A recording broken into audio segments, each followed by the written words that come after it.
ജാതകം രചന ഐൻ അവതരണം ഷാഹുൽ മലയിൽ എഡിറ്റിംഗ് ഷെരീജ് പൂനൂർ നിർമ്മാണം PNR ക്രിയേഷൻസ്. ഉദ്ഘാടനത്തിന് പോയ വൈദേഹി കാറും മിരപ്പിച്ച് ചാടിപ്പടഞ്ഞു വരുന്ന കണ്ടപ്പോൾ അവിടെ എന്തോ ഒപ്പിച്ചു വെച്ചിട്ടുണ്ടാവുമെന്ന് മേഘക്ക് തോന്നി. അത് വൈകാതെ തന്നെ ജിനി വഴിയോ ആവണി വഴിയോ അറിയാം. മേഘ പിന്നെ അവളെ ശ്രദ്ധിക്കാൻ നിന്നില്ല. സിദ്ധാർത്ഥ് ഇന്ന് പോകുന്ന കാരണം ഉച്ചയ്ക്ക് ചെറിയൊരു സദ്യ ഒരുക്കുന്നുണ്ട്. ഉഷയും സുജാതയും ഉണ്ടെങ്കിലും മേഘ അവിടെ കൂടെ കൂടും. പറമ്പിൽ പണിക്കാരൊക്കെ ഉള്ളതിനാൽ അവർക്ക് ജോലി ഭാരം കൂടുതലാണ്.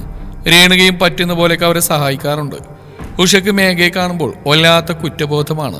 അവളോട് സംസാരിച്ചാൽ കരഞ്ഞു പോകുമോ എന്ന് ഭയന്ന് ഉഷ മേഘക്ക് മുഖം കൊടുക്കാറ് പോലുമില്ല. 4-5 ദിവസത്തേക്കല്ലേ, അതുകൊണ്ട് സിദ്ധാർത്ഥ് പോകുമ്പോൾ വിഷമിക്കേണ്ടെന്നൊക്കെ സ്വയം പറഞ്ഞെങ്കിലും സമയമടുക്കുന്തോറും മേഘയുടെ ഉള്ളിൽ സങ്കടം ഉരുണ്ടുകൂടി.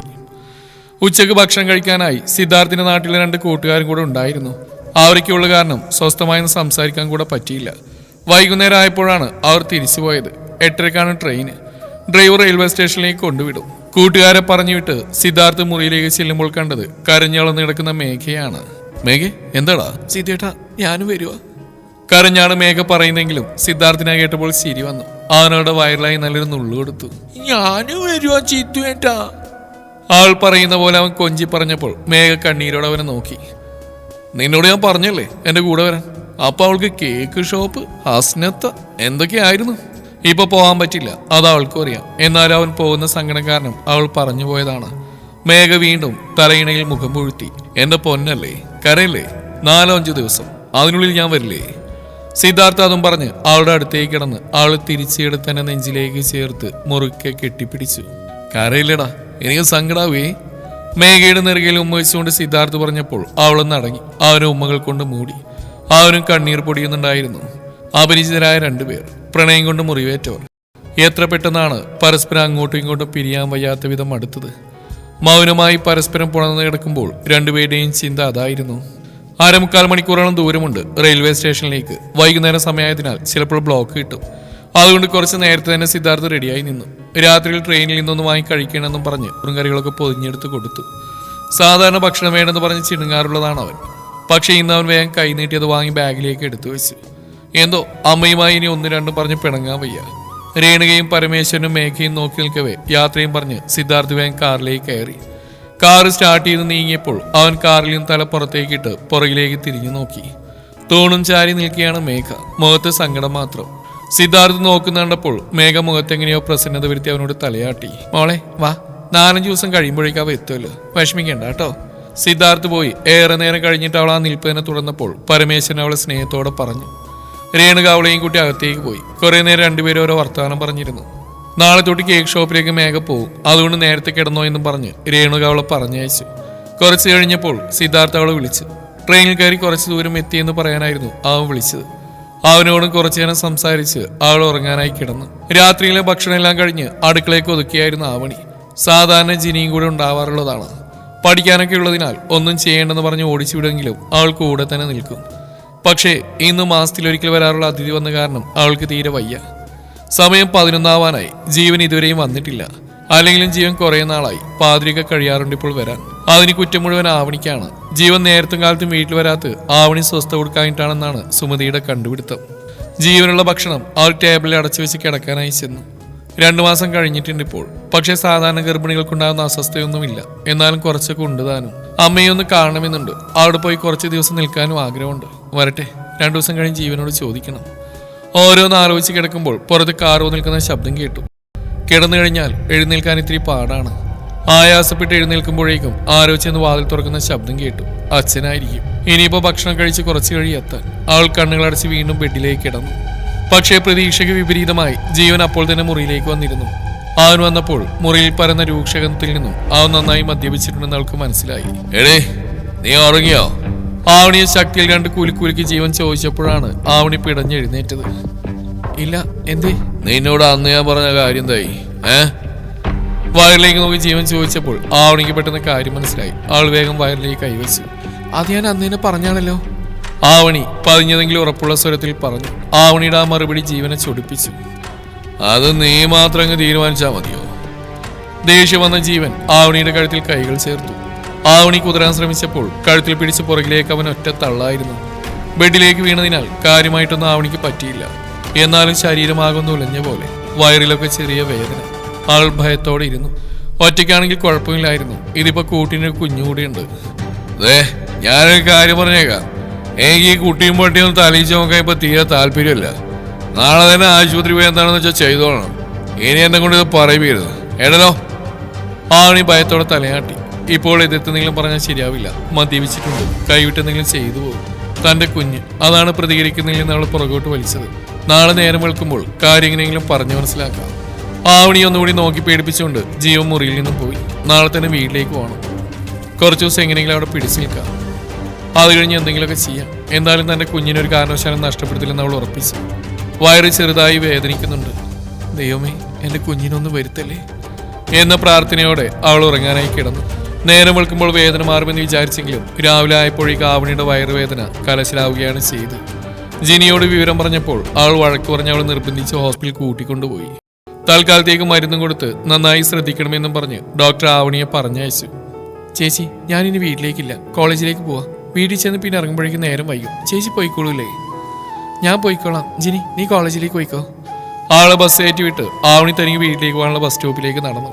ബസ് സ്റ്റോപ്പിന്റെ അടുത്ത് തന്നെ സ്ത്രീകളുടെയും കുട്ടികളുടെയും വസ്ത്രങ്ങൾ മാത്രമായി പുതുതായി തുറന്നൊരു ഷോപ്പ് കണ്ടു. കുറച്ച് ദിവസമായി വിചാരിക്കുന്നു കുറച്ച് ലൂസായ ഡ്രസ്സുകൾ വാങ്ങണമെന്ന്. ഇന്നെന്തായാലും വാങ്ങിക്കണമെന്ന് കരുതി ആവണി കടയിലേക്ക് കയറി. ലൂസായ ഡ്രസ്സുകൾ നോക്കുന്നതിനിടയിലാണ് പെൺകുട്ടികൾക്കുള്ള ചെറിയ ഉടുപ്പുകൾ നിറച്ചിട്ട റാക്കിനരികിൽ കിടന്ന് തിരിയുന്ന വിനീതിനെ ആവണി കാണുന്നത്. അവളാകെ പെട്ടതുപോലെയായി. ഇനിയും കാണുന്ന വലിയ സങ്കടം തന്നെയാണ്. തിരിഞ്ഞു പോകാമെന്ന് കരുതിയപ്പോഴേക്കും വിനീത് അവിടെ നേരെ നോക്കിയിരുന്നു. അവനാൾ അവിടെ തീരെ പ്രതീക്ഷയില്ലായിരുന്നു. ആവണി എന്തവിടെ? പരിഭ്രമത്തോടെ വിനീത് ചോദിക്കുന്ന കേട്ടപ്പോൾ ആ സാഹചര്യത്തിൽ ആവണിക്ക് ചിരി വന്നുപോയി. എവിടെ ഡ്രസ്സ് എടുക്കാൻ? വേറെന്തിനാ? ആ ചമ്മലോടെ തന്റെ തലയിലൊന്ന് തടവി.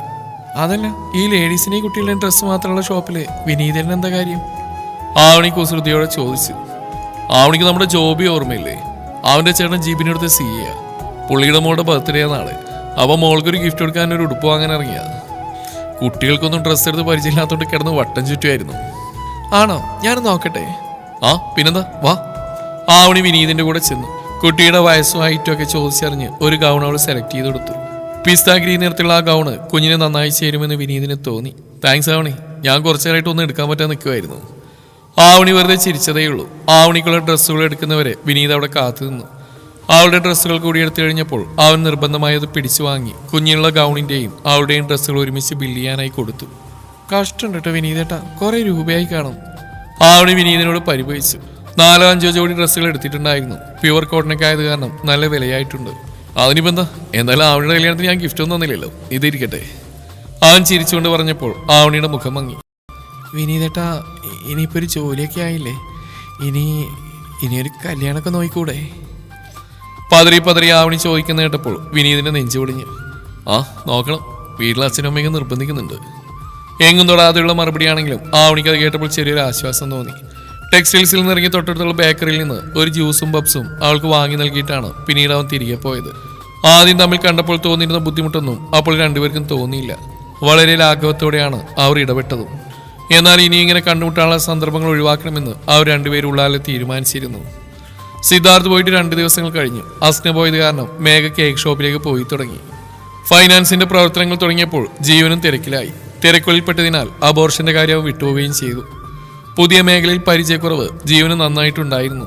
ആദ്യമേ തന്നെ വലിയ വലിയ എമൗണ്ടുകളെ കുറികളും തുടങ്ങിയിട്ടുണ്ടെന്ന് ആദ്യം ഫൈനാൻസ് നടത്തിയിരുന്ന ആള് സ്നേഹം കൊണ്ട് ജീവനെ ഉപദേശിച്ചെങ്കിലും വൈദേഹി അതിനെ തടഞ്ഞു.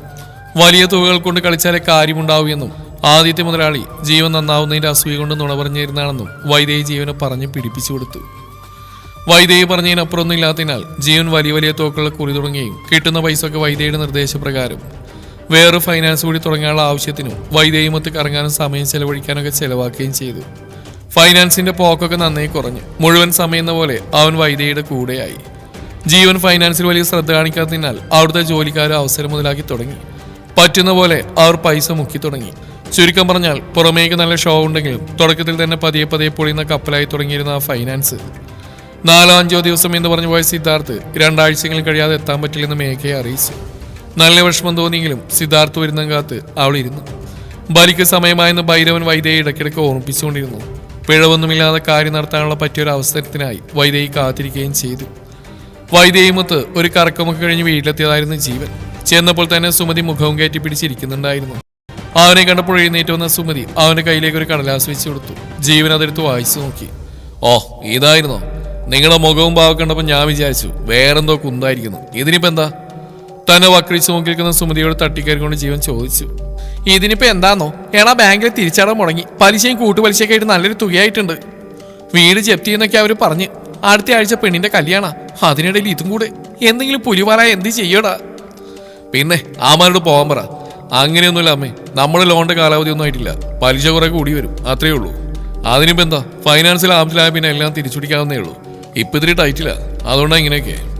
ജീവൻ നിസ്സാരമായി പറയുന്ന കേട്ടപ്പോൾ സുമതിക്ക് ദേഷ്യം വന്നു. ഓവ്, എല്ലാം തിരിച്ചു പിടിക്കും. നീ എന്തൊക്കെ വീരവാദങ്ങളായിരുന്നു അവിടെ കിടന്ന് മുഴക്കിയിരുന്ന്. ഫൈനാൻസ് തുടങ്ങി അങ്ങനെയാക്കും ഇങ്ങനെയാക്കും. എന്നിട്ടിപ്പോഴോ ആട് കിടന്നെടുത്ത് പൂടവില്ലെന്ന അവസ്ഥയിലായി. വീടിന്റെ ആധാരവും പോയി, ആ പെണ്ണിന്റെ സ്വർണങ്ങളും പോയി. എന്റെ ദൈവമേ, ആ സ്വർണത്തിന്റെ കാര്യം ഓർക്കുമ്പോൾ എപ്പോഴും ഒരു വിങ്ങല. ഇട്ട് കൊതി തീർന്നിട്ട് പോലുമില്ല. അപ്പോഴേക്കും അവനത് കൊണ്ടുപോയി. ജീവന് സുമതിയുടെ വർത്തമാനം കേട്ട് നാണക്കേടും ദേഷ്യവും തോന്നി. അമ്മ പറയുന്നത് ശരിയാണെങ്കിലും അത് അംഗീകരിച്ചു കൊടുക്കാൻ ഒരു മടി. അത്യാവശ്യം ലാഭത്തിലാണ് ഫൈനാൻസ് പോകുന്നത്. പക്ഷെ പൈസ ഒക്കെ എവിടെയോ പോകുന്നു, ഒന്നും കയ്യിലിരിക്കുന്നില്ല. അടുത്ത ആഴ്ച ജിനിയുടെ കല്യാണമാണ്. സംഗീതിന്റെ വീട്ടുകാരെ കൊണ്ട് പല കാര്യങ്ങളും ഉള്ളതാണ്. അതുകൊണ്ട് കല്യാണം നല്ല രീതിയിൽ തന്നെ നടത്തിയേ പറ്റൂ. എല്ലാം ഓർത്ത് ജീവന് ഭ്രാന്തി പിടിക്കുന്ന പോലെ തോന്നി.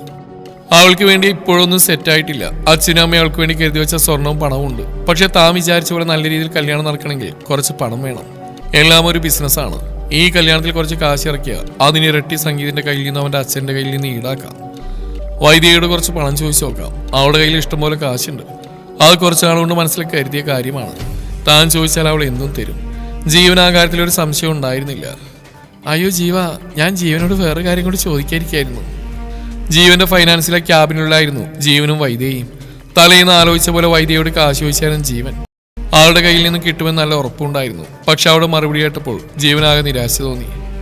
ജീവ, ഞാൻ പറയുന്ന കേൾക്കുന്നില്ലേ? എനിക്കൊരു കാര്യം ചോദിക്കാനുണ്ടെന്ന്. ആ, ചോദിക്ക്. തന്റെ കാര്യം നടക്കില്ലെന്നായപ്പോൾ താല്പര്യമില്ലാത്ത മട്ടിൽ ജീവൻ പറഞ്ഞു. വൈദ്യയ്ക്ക് അത് മനസ്സിലാവുകയും ചെയ്തു. പല്ലിയടിച്ചുകൊണ്ട് അവളെ എങ്ങോട്ടോ നോക്കിയിരിക്കുന്ന ജീവനെ നോക്കി. ആളൊന്നും മിണ്ടാതെയായപ്പോൾ ജീവൻ തിരിഞ്ഞു നോക്കിയപ്പോൾ ഒരു പുഞ്ചിരി മുഖത്ത് ചേർത്ത് വെക്കുകയും ചെയ്തു. എന്താ വൈദ്യേ, പറഞ്ഞോ? അവളുടെ ചിരി കണ്ടപ്പോൾ അതിൽ മയങ്ങിയ ജീവൻ അവളുടെ കൈവിരലുകളിൽ ഇക്കിളി കൂട്ടി. അത് പിന്നെ ജീവൻ എന്നോട് വിഷമം തോന്നരുത്. എനിക്ക് അത്രയ്ക്ക് അത്യാവശ്യമായിട്ടാ. ഞാനന്ന് ഇൻവെസ്റ്റ് ചെയ്യാൻ തന്ന 25 ലക്ഷം രൂപയില്ലേ, അതിന് കൂടി 25 കൂടി ചേർത്ത് 50 ലക്ഷം ആക്കി തരണം. 2-3 മാസം, അതിൽ കൂടുതൽ സമയം എടുക്കാതെ ഞാനത് തിരികെ തന്നോളാം. ചിലപ്പോൾ തിരികെ തരുമ്പോൾ ഈ പറഞ്ഞ തുകയിൽ കൂടുതലും കാണും. വൈദ്യയുടെ ആവശ്യം കേട്ട് ജീവനാകെ പകച്ചുപോയി. 50 ലക്ഷം 50 ലക്ഷം പോയിട്ട് 5000 രൂപ പോലും തേച്ചെടുക്കാൻ പറ്റാത്ത അവസ്ഥയാണ്. ആളുടെ വിരലുകളിൽ നിന്ന് അവൻ പതിയെ കൈവിട്ടു. വൈദ്യം നിനക്കെല്ലാം അറിയാവുന്നല്ലേ, ഉള്ള പറയാലോ. എൻ്റെ കയ്യിൽ 10ന്റെ പൈസ എടുക്കാനില്ല. അടുത്ത ആഴ്ച ജിനിയുടെ കല്യാണം. വലിയ ആഡംബരമായിട്ടൊന്നും നടത്തുന്നില്ലെങ്കിലും കൊടുക്കാനുള്ള കൊടുക്കണ്ടേ? ജീവൻ പറയുന്നിട്ട് വൈദ്യയുടെ കണ്ണുകൾ നിറഞ്ഞു. ഒരു സഹായം ചോദിക്കാൻ എനിക്ക് ജീവനല്ലാതെ ആരുമില്ല. അച്ഛൻ അറിയാതെയാണ് അദ്ദേഹം അക്കൗണ്ടിൽ നിന്ന് പൈസ എടുത്തു തന്നു. ഇപ്പം അച്ഛനെന്തോ അത്യാവശ്യം, ഉടനെ തന്നെ തിരിച്ചു തരും. അപ്പോൾ തന്നെ ഞാൻ ജീവനെ തന്നേക്കാം. പിന്നെ കൂടുതലായിട്ട് 25 ചോദിച്ച് നമുക്ക് വേണ്ടി തന്നെയാണ്. ഒരു ഷോപ്പ് കൂടെ തുടങ്ങാൻ നമ്മൾ പൈസ കൊടുത്ത് ഏൽപ്പിച്ചില്ലേ, അവരുടനെ തന്നെ 25 ലക്ഷം രൂപയുടെ വേണമെന്ന്. കൊടുത്തില്ലെങ്കിൽ അത് കൈവിട്ടു പോകും. അതെന്ത് വർത്താനം അവർ പറയുന്നത്? 5 ലക്ഷത്തോളം രൂപ കൊടുത്തില്ലേ? ബാക്കി അഗ്രിമെന്റ് എഴുതുമ്പോഴേ കൊടുക്കാൻ പറ്റുള്ളൂ. അല്ലാതെ ഇങ്ങനെ തോന്നിയ പോലെ ചോദിച്ചാൽ എങ്ങനെയാ? ഇതുവരെ ആ സ്ഥലം എവിടെയാണെന്ന് ഞാൻ കണ്ടിട്ട് കൂടല്ല. വൈദ്യുതി ഇതൊക്കെ ശ്രദ്ധിക്കുന്നുള്ളതെന്ന് വിചാരിച്ചിട്ടാ ഞാൻ അതിന് പുറകൊന്നും ഇറങ്ങാത്തത്. അതൊക്കെ ഞാൻ നോക്കുന്നുണ്ട്. കണ്ണായ സ്ഥല ജീവ. കൈവിട്ട് പോയത് തന്നെയാ. ജീവൻ വലിയൊരു മുതലാളിയായിട്ട് കാണുന്ന എൻ്റെ ആഗ്രഹം. അതിനെ ഞാൻ ഇങ്ങനെയൊക്കെ കഷ്ടപ്പെടുന്നത്. എന്നിട്ട് വേണം നമുക്ക് രണ്ടുപേർക്കും സുഖമായിട്ട് മറ്റുള്ളവർക്ക് മുമ്പിൽ ജീവിച്ച് കാണിച്ചു കൊടുക്കാൻ. ആ പറഞ്ഞ ജീവന് നന്നായിട്ടൊന്ന് സൂചിച്ചു. അതൊക്കെ ശരിയാവും ഇതേ, പക്ഷേ ഇപ്പത്തെ കയ്യിൽ പണമില്ലല്ലോ, എന്താ ചെയ്യാ? ജീവൻ വിഷമത്തോടെ പറഞ്ഞു. പണമില്ല, പക്ഷെ അത് ഉണ്ടാക്കാനുള്ള വഴിയുണ്ട്. ജീവനൊന്ന് കണ്ണൂർ നോക്കിയാൽ മതി. വൈദേഹി കൗശലത്തോടെ പുഞ്ചിരിച്ചു. എന്തുവഴി? ജീവൻ തന്റെ കണ്ണുകളൊന്ന് കൂർപ്പിച്ച് വൈദേഹിയെ നോക്കി. ദാ ഇത് തന്നെ വഴി. ഈ കെട്ടിടമൊക്കെ ജീവന്റെ പേരിലല്ലേ. പണയം വെച്ചാൽ നല്ലൊരു തുക കൈ കിട്ടും. ഞാൻ ചോദിച്ച പണം കഴിച്ച് ജിനിയുടെ കല്യാണം നന്നായി നടത്താനുള്ള പണം ഉണ്ടാവും. വൈദേഹി പറഞ്ഞപ്പോൾ ജീവൻ തല കുടഞ്ഞു. ഏയ്, അത് നടക്കില്ല വൈദേഹി. കൈവിട്ട കളിയായി പോവും. അല്ലാതെ തന്നെ ഇപ്പൊ തൊടുന്ന അബദ്ധങ്ങൾ പോലെയാ. ആകെയുള്ള ഇത് മാത്ര. വീടിന്റെ ആധാരം വരെ ബാങ്കിലാ. ഇതുകൂടെ ഈട് വെച്ച് കളിക്കാൻ പറ്റില്ല. ജീവൻ പറയുന്ന കേട്ട് വൈദേഹിക്ക് ആകെ വിറഞ്ഞു കയറുന്നുണ്ടായിരുന്നു. എങ്ങനെയെങ്കിലും ഒന്ന് കരക്കടുപ്പിക്കാൻ നോക്കുമ്പോൾ, ജീവ പ്ലീസ് ഒന്ന് ആലോചിച്ച് നോക്ക്. 2 മാസം, അതിനുള്ളിൽ നമുക്ക് എല്ലാം തിരിച്ചെടുക്കാം. ഇപ്പൊ ഒന്ന് ബുദ്ധിമുട്ടിയാലും കാര്യങ്ങളൊക്കെ നടക്കുമല്ലോ. എൻ്റെ ജീവനല്ലേ. വൈദേഹി ഇരുന്നിടത്ത് എഴുന്നേറ്റ് ചെന്ന് ജീവനെ തന്റെ നെഞ്ചോടടക്കി പിടിച്ചു. എന്തോ തടസ്സം പറയാൻ വന്ന ജീവൻ അതോടുകൂടി മിണ്ടാതെയായി. അവളെ ചുറ്റി പിടിച്ച് ജീവൻ തന്നെ മടിയിലേക്ക് ഇരുത്തി. അവളുടെ ചുവന്ന ചുണ്ടുകളിൽ മതിവരുവോളം ചുംബിച്ചു. കുറച്ചു കഴിഞ്ഞപ്പോൾ വൈദേഹി തന്നെ അവനെ തള്ളി മാറ്റി. അപ്പൊ എങ്ങനെയാ ജീവ കാര്യങ്ങള്? ഇതും കൂടെ നമ്മൾ പണയം വെക്കല്ലേ? വൈദേഹി ചോദിച്ചപ്പോൾ ആലസ്യത്തോടെ ജീവൻ മൂളി. എല്ലാം നീ പറയുന്ന പോലെ വൈദേഹി. അവളെയും കൊണ്ട് ജീവൻ സോഫയിലേക്ക് മറിയുമ്പോൾ വൈദേഹിയുടെ ചുണ്ടിൽ ക്രൂരമായൊരു പുഞ്ചിരി വിരിഞ്ഞിരുന്നു.